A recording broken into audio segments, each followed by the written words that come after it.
Hello everyone, this is Tommy Pop from Shadowpop Games, and for our game Gambler's Gambit Tower Defense, I'm designing one character every day for 14 days, and this is day 3.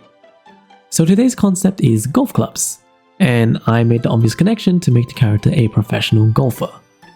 So one thing I really liked when looking at these references was pretty much the color scheme. I really liked the green grass with the bit of yellow sand and sky, like sunlight, and the blue sky. I really liked just that general color scheme. So yeah, I thought that was, a something I would keep in mind.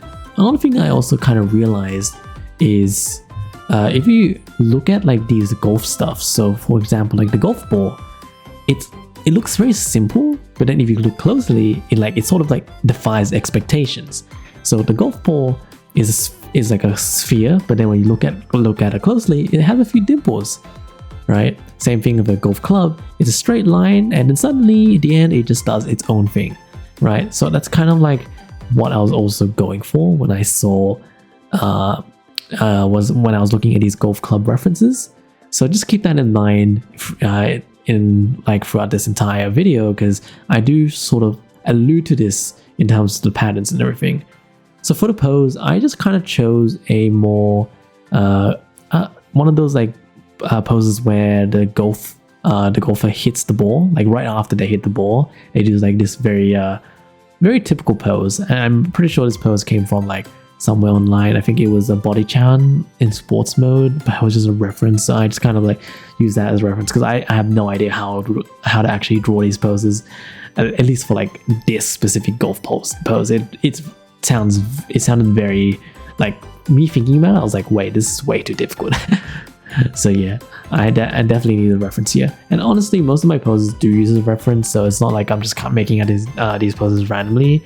I am able to like sort of draw things without references, but it's a lot easier, especially when you're character designing. I feel like posing, even though is important for the personality of the character, it's not you don't need to learn something new because you're focusing on character designing. So like, just use whatever you have to make the posing very easy. You want to make the process very simple, and that's why with the posing stage, I just use very simple cylinders and spheres, so it's just a lot easier for me to like not waste too much time on that section. So here, I kind of decided to give the character more of a simple golf apparel. One thing I realized is most of the golf apparels had belts, so I put a belt on the character. They usually have like a polo shirt, a simple polo shirt, and usually a lot of clothes to protect their skin from the sun, because you do be in the sun a lot. Basically, every clothes I added to this character are just something you see very often in a golf, in actual golf. Yeah, in actual golf. So as you can see, I added like a little a thigh band there, just to define the expectation. So it's simple, but then I define the expectations a tiny bit, right? That's kind of just the idea I keep going with here. I put a bandage on the character's nose because later on you're gonna find out that I'm basing the character on albatross as well, because I thought. I kind of thought like, oh, albatross is interesting because it's like because in golf, there's many terms for like one under par, 2 under par, 3 under par, and they're all bird terms, right? So I'm like, I should make the character like a bird, and that's why I sort of decided to base it on the albatross as well. So as you can see, I put some wings on her headband. I didn't really talk about that when I drew it, but yeah. I put some wings on her headband. It's not a headband, by the way. It's like a hat. It's like, I don't know what it's called, but it's some golf hat. I was trying to figure out the colors here because I couldn't really figure it out. Like, I knew I wanted like green, yellow, blue, something like that, but I just was not really finding the right combinations.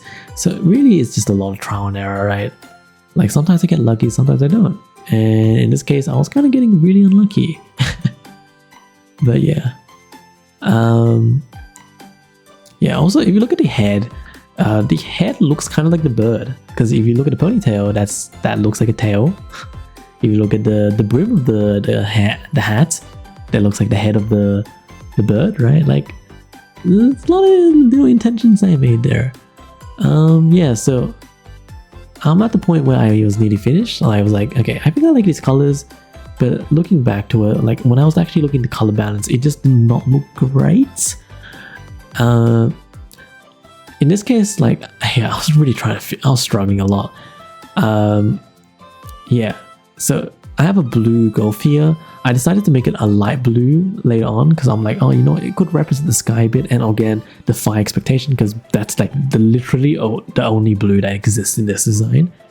And then for this part right here, so I made the skirt white because the black was standing out way too much. So when I changed to white, I really needed to like add something just to, again, defy the expectations, right? Have something random there. Just be like, oh, wow, I didn't expect that, right? But I needed something that worked well. So I tried to put some green patterns because the thing is, from the green to the white, right, it's a bit harsh, right? So I needed to add a bit more green just to make it feel smooth as well. So yeah, eventually I figured it out. And yeah, I was pretty much happy with this design. I just added a few more little details just to really complete the design. And yeah, that is pretty much it for this character. So yeah, I also added the text albatross. Also here, I put a 4-leaf clover because that looked like a club, like the suit club. So yeah, that's why I added that there. And yeah, that is the final character for day 3. And as always, if you have a name for this character, please comment below and give your reason why you decided to give this name. If it's good enough, I might choose it. But until then, I'll see you next time.